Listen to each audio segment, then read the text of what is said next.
he used his occult power and brought large hail falling on the house. And they say more than 85 people were killed because of this hail. So someone at last told him that the only person who could help you this way would be Marpa. So he went in search of him. So the Dakini came in his vision and she said,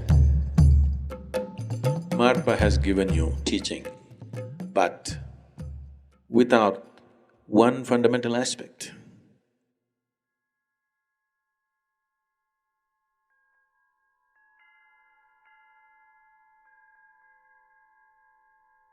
Tibet as a culture, Tibet as a spiritual process. Some of the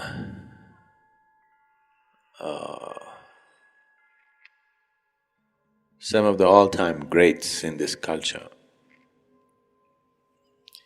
have been a combination of spiritual process and occult.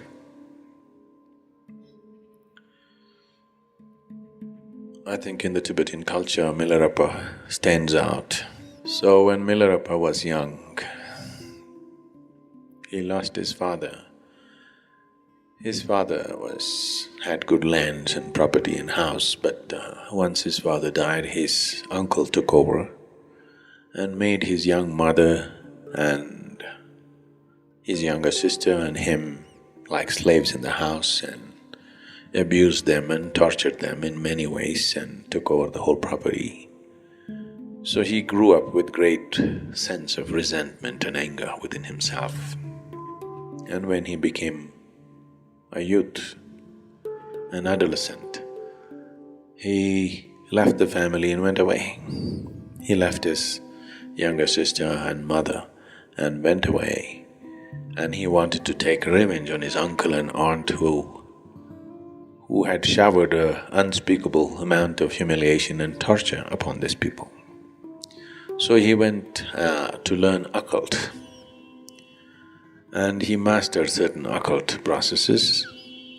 And when he came back, after many years, both his mother and younger sister were dead. So he became even more angry.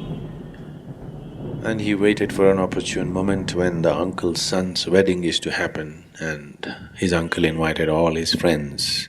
And that day, he used his occult power and brought large hail falling on the house.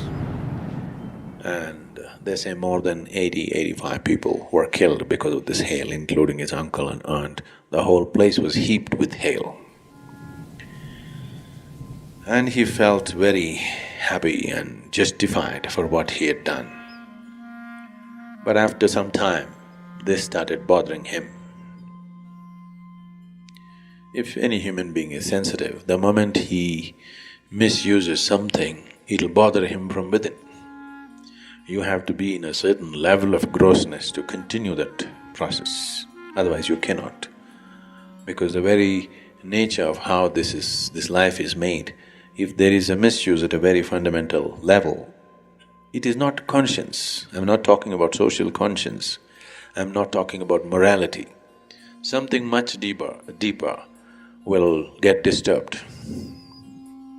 So similarly, for Milarepa, having done this, something deep inside him got disturbed.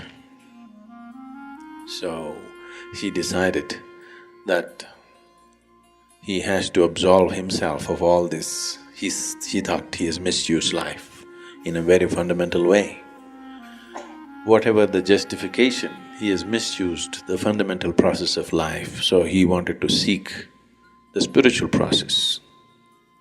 He wanted something with which in this life he will be freed. So he went in search of masters and he went to many people, and all of them were sincere enough to admit that they did not know how to attain realization in this life. They said, we can teach you something which will evolve you. Practice compassion, practice kindness, practice love, slowly you will evolve from lifetime to lifetime. He was not satisfied with those things, and still a certain level of anger was still burning within him. A certain regret certain resentment, certain mixture of anger. A whole cocktail was going within him. So someone at last told him that the only person who could help you this way would be Marpa. So he went in search of him. When he approached the town in which Marpa lived, he met a bunch of children and he asked them. Marpa was known as the translator because he was titled as a translator because he was the one who translated all the great Tantric Indian texts into Tibetan language. So he was always known and revered as the translator because he brought that knowledge here. His credentials were 3 times he had traveled to India and met certain masters and gotten teachings from them, methods from them, and the texts from them, and he had translated that to local languages. So when he asked, "Where is Marpa the translator?" one child said, "I know where he is," and he took him to the field where Marpa was ploughing the field. So when he took him there, Marpa looked at him and left the plough in the field and gave him a gourd of beer, locally brewed beer. Said, "Drink this and then plough the land." So Milarepa drank that and ploughed. Marpa left and the child stood there. After he completed the ploughing, he didn't know what to do. He stood there. Then the child came and said, "It's time for you to come." The child took him home and then he realized this child was Marpa's own son. Then Marpa put him through all kinds of physical activity. Milarepa bowed down to him and asked him, "I want Dhamma from you, that kind of Dhamma." Dhamma means a method or a process which will make me realize and become liberated in this life. I don't want to go to the next one. And also, please be kind enough to give me food and shelter. So Marpa said, "You choose. If you want, I'll give you food and shelter. Choose Dhamma elsewhere. Look for Dhamma elsewhere. Or I'll give you Dhamma, you get your food and shelter somewhere else. This is the choice." So Milarepa said, "Okay, I want your Dhamma, I'll get my own food and shelter." So he went out begging. This is a very spirited man, whatever he does, he little overdoes. So he went out begging and he went far. And he gathered sacks of wheat. He's gathering enough for the whole year so that he can sit here and learn his Dhamma. So he collected a lot, then he sold some of the wheat and bought a copper pot with 4 handles on the side, that's a traditional kind of vessel, to cook his own food. Then this heavy load, very heavy load he carried and walked a long distance back, came into Marpa's house and dropped it with one big boom. Marpa was having his lunch. Halfway through the lunch, he left his lunch, came out and said, "It looks like you're very angry. Just now, with your wheat and this vessel, you shook the whole house. It looks like you're out to destroy this house also as you destroyed your uncle's house. Just leave. Enough." Then Milarepa begged, "Please, you asked me to get my food, I got it. It was too heavy, I dropped it." So Marpa said, "Nothing doing, you're out. Because you didn't keep the sack right. You threw it down. You're not fit. So you stay out, do chores, plough my field, clean my house, do whatever." For years he did this. So periodically other students came and they were initiated into many things, but Milarepa got not a single initiation, not a single teaching. He did all the hard work. More than 8 years he worked without a single teaching or initiation. Everybody else were coming for a day, they were getting initiated and they're going, but he waited and waited and waited, doing all kinds of hard work. Then one day he came and sneaked in and sat in a satsang like this where he is not supposed to. Marpa was sitting with his eyes closed, so he sneaked in and sat with other students hoping to be initiated. So Marpa was sitting with eyes closed. He picked up his staff, walked with eyes closed and thrashed Milarepa. He was sitting among the crowd. He came and really thrashed him and physically took him out and threw him out of the place. This happened again and again. He gave certain space, and again when another initiation is happening, he sneaked in, hoping this time he will get it. More than 13 years passed, he didn't get anything. Then one day he pleaded with Marpa's wife, who was taking sympathy with him, who was like his mother, and he begged her, please tell him to give me something. Just one teaching, one little meditation. I know nothing, I'm sitting here for so many years.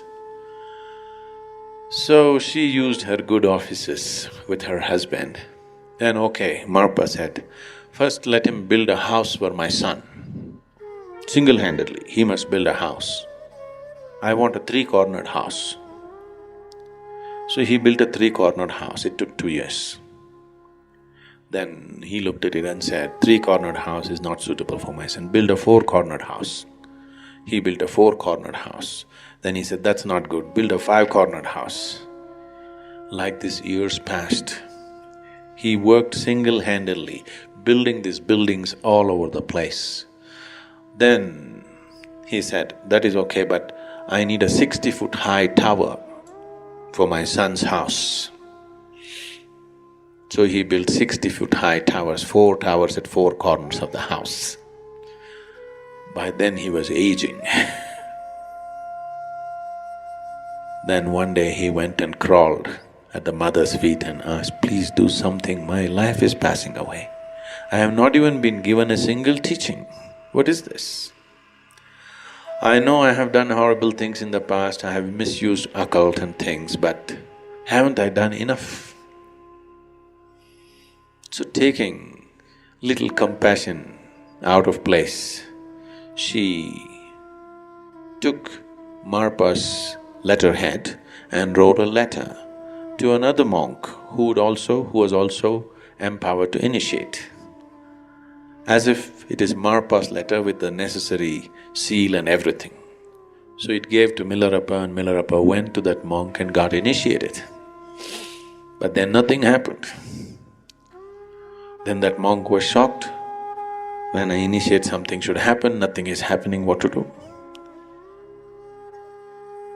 Then Marpa came to know and he called him and got the monk also decertified.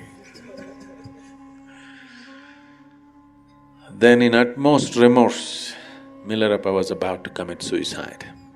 Then Marpa called him and then he said, okay, sit down. And he gave him teaching. He said, for what you have committed in the past, I was just giving you methods to work it out, but you are taking your time unnecessarily. If you just go by my word, this would have been over long ago. But you do everything and you take one sneaky way out. Because of that one sneaky way, you're postponing everything for many years. Now your remorse is truly touching the very core of your being. You're willing to die for it. Now you're ready. And he initiated him, and on the very third day, Milarepa had a vision of Dakini. You heard of Dakini? In the Tantric technology of doing things, for every chakra they created one goddess, a female form, which has been consecrated and made alive, which can be called forth to do things. Nobody does anything significant without the help of these forces. So Dakini came in his vision and she said, Marpa has given you teaching, but without one fundamental aspect, which he himself does not know. You seek it from him. Ask him if he knows. Then Milarepa went to where Marpa was. Marpa looked at him and said, "Why are you here?" Then he said, Dakini came and said this, I don't know whether this is for real or this is my imagination, but this is what happened, so I had to come and ask you. Marpa bowed down to Milarepa and said, even I don't have the teaching, so let's go back to India. Both of them traveled back to India, to Marpa's guru, who was somewhere in the border of Nepal and Bihar. So they walked all the way, they went there, and when Marpa said this to the guru, that like this Dakini came and said that this particular teaching has not happened, the guru looked at him and said, this is not yours. This could not have happened to you. How did you get this? Then Marpa said, this is not me, this is one of my disciples. Then the guru turned towards Tibet and bowed down. He said, at last in the dark north, one little light has happened. So he called Milarepa and Marpa and gave the whole teaching as to how to attain to one's fullest enlightenment in this life. And they came back, and Marpa, who started as a guru, became like a disciple to Milarepa. Milarepa became a shining light in the Tibetan culture. A lot of things that have been done in the last 300–400 years in the Tibetan culture essentially is from the basis that Milarepa set up.